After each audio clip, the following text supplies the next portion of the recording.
And what about people that say we have to watch the money that can fund terrorism and all of these bad things? Because that's kind of why a lot of these laws were put into place. Well, that's a common argument for it. But look at the facts. Terrorism is funded primarily by state institutions.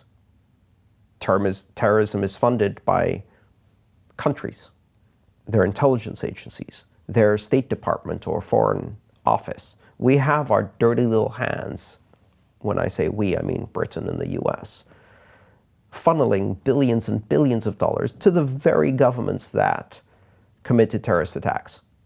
Let's not kid ourselves, right? My president just signed an arms deal with a country that dismembers journalists with hacksaws in their embassies. This is nothing Saudi happened. Arabia, right? Nothing happened, right? So who's funding terrorism? We are, with our tax money, directly, and so are hundreds of other governments around the world. Terrorism is war by asymmetric means and by those who have a smaller budget. And it's often funded by the very same budgets that fund war. And also stopping, so first of all, giving surveillance capabilities over everything we do as a totalitarian solution to stop crime has never worked in the history of humanity. And what it has done is it turns the state institutions that have that power and surveillance capability into terrorists themselves, right? Of a more subtle kind. They don't blow up people in markets or drive vans around and kill people that way. No, they do it in a much more subtle way. Like if instead of blowing up a van in a market, instead you starve 3 million people in Yemen, is that less terroristic? Terrorism is the imposition of violence in order to achieve political means. Kind of sounds like that fits the bill. But because it's done at arm's length, through an ally, through an executive order that goes through the State Department, etc., it's not something we pay attention to.